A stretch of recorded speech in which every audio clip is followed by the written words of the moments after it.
Tere, minu nimi on Tarmo ja ausalt öeldes olen ma praegu päris suures kimbatuses. Asi on selles, et ühel hommikul tööle sõites avastasin, et minu auto kumbki esituli ei põle. Vahetasin pirnid ära, kuid kahjuks ei aidanud. Siis ei jäänud mul muud üle, kui pöördusin autoremondi töökoja poole. Nad lubasid, et pärastlõunaks saab korda. Aga kui ma pärastlõunal autole järele läksin, siis nad ootamatult teatasid, et viga oli keerulisem, kui nad oskasid arvata ja tulgu ma järgmisel päeval uuesti. Aga ka järgmisel päeval ei olnud nad valmis. Ega ülejärgmisel. Nädala pärast läksin siis ikkagi autole järgi ja nõudsin selle välja. Aga sain tagasi auto, mille elektrisüsteem ei töötanud enam üldse. Siis viisin auto esindusse. Nemad tegid elektrisüsteemi korda, kuid see läks maksma mulle 2 kuu palga ja võttis aega 5 päeva. Esinduses väideti, et esimeses autoremondi töökojas oli probleemi lahendust valesti otsitud ja selle asemel, et olukorda parandada, tegid nad selle hoopis hullemaks. Nii et sellest siis ka see suur remondikulu. Võtsin neilt arve ja otsustasin selle viia esimesse autoremondi töökohta, sellepärast, et see probleem oli tekkinud nende süü läbi ja ma soovisin, et selle kulu hüvitaksid. Aga kus sa sellega? Nad keeldusid ja neile ei õigust veel ülegi. Proovisin nendega küll rääkida, aga see ei andnud mitte mingit tulemust. Kardan, et mul ei jää muud üle, kui pean kohtu poole pöörduma. Hagiavalduse koostamiseks leiab näpunäiteid veebilehelt juristaitab.ee. Kohtu töökohta leiab lisainfot ka aadressilt www.kohus.ee. Kindlasti peab hagiavalduses ära näitama, kes on vaidluses poolteks, millised olid vaidluse asjaolud ning mida sa teiselt poolelt nõuad. Ära peab märkima ka tõendid, mis kinnitaksid sinu poolt kirjeldatud asjaolusid. Hagiavaldus tuleb allkirjastada, tasuda riigilõiv ning edastada avaldus kohtule. Kõike seda saab teha ka elektrooniliselt. Esmalt kohus tutvub hagiavalduse ning kõigi teiste esitatud dokumentidega. Kui kõik vastab nõuetele, koostab kohus hagi menetlusse võtmise määruse.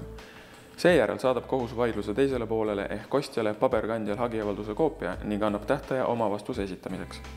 Kostjal, sellel töökoja juhatajal on aega hagile vastamiseks 3 nädalat. Ja ta võib vastata päris mitut moodi. Esiteks ta võib hagi õigeks võtta, mis tähendab seda, et ta nõustub kõige sellega, mida hageja on esitanud, kõigi nende asjaoludega ja on nõus ka kahjusumma tasuma. Teine võimalus on see, et ta teatab kohtule, et ta soovib kompromissi sõlmida. Selleks kokkuleppe saavutamiseks võib kohus anda pooltele ka veel täiendavalt aega. Ja kui siis kokkuleppe on sõlmitud, siis kohus kinnitab selle. Kolmandaks võib kostja loomulikult hagile vastu vaielda. Aga sellisel juhul peaks ta juba praegu kirjalikult esitama kohtule kõik omapoolsed selgitused, näiteks taotlused ka tunnistajate kutsumiseks, ekspertiiside määramiseks või muu selline.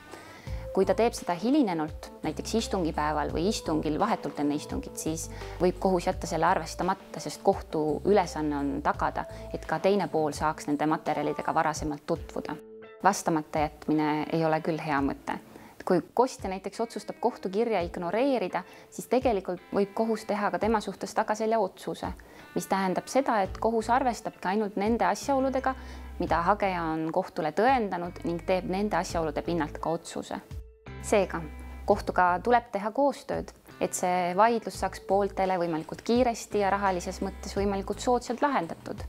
Tsiviilasjade lahendamisel on tegelikult reegel, et kaotaja kannab kulud. Aga kui menetlus on pikem, siis koguneb neid kulusid ka ikkagi mõnevõrra rohkem. Järgmiseks saadetakse kostjale teade tema vastu hagi esitamisest. Kostjal on võimalik vastus koostada ja kohtule edastada elektrooniliselt. Kui kõik ettevalmistavad materjalid on koos, väljastab kohus hagejale, kostjale ning tunnistajatele ekspertidele istungi kutse. Tõtt-öelda ma olen natukene mures küll, aga ma otsustasin kohtunikule kõik ausalt ära rääkida. Selle auto elektrisüsteem oli algusest peale vigane. Tõsi, remondimees tegi küll väikese vea, aga see, et ta saab nüüd kogu uue süsteemi meie kulul, see ka ei ole aus.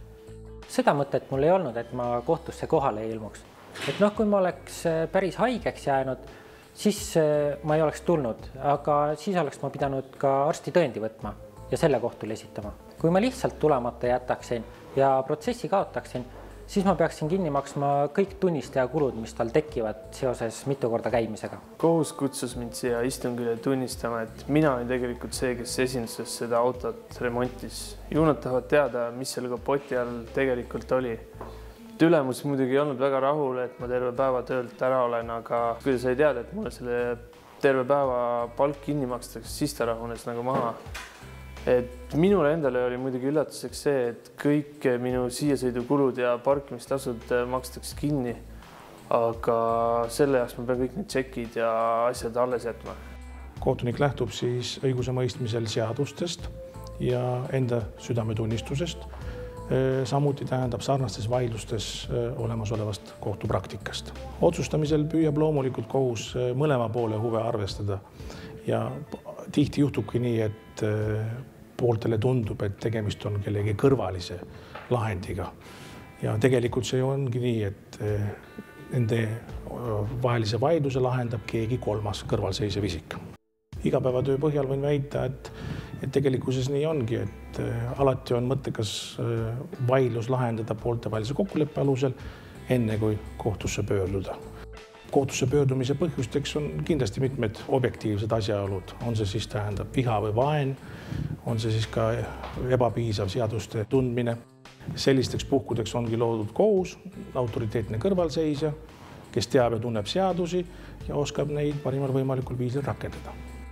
Kohus lähtub nõuet lahendades eelkõige poolte poolt antud informatsioonist ja tõenditest. Samas lähtub kohus hagide lahendamisel ainult nendest nõuetest, mida kohtule on esitatud. Eelnev tähendab seda, et hagimenetluses on pool vastutav enda poolt esitatud asjaolude tõendamisest ja ta peab neid tõendeid esitama vastavalt menetlusseadustikule. Kohtul lasub seejuures kohustus selgitada menetlusosalistele neid asjaolusid, mis omavad selle asja arutamisel tähtsust ja mida konkreetselt pooled tõendama peavad. Seejuures peab kohus neile siis tagama võimaluse neid täiendavaid tõendeid esitada. Õiguse kohaldamise juures otsustab kohus, millist seadust kohaldada ja ta ei ole seotud poolte poolt esitatud õigusaktidega. Esimeses ja teises astmes ei ole üldse kohustuslik juristi osavõtt. Ilmselt aitab jurist orienteeruda menetluslikes normides.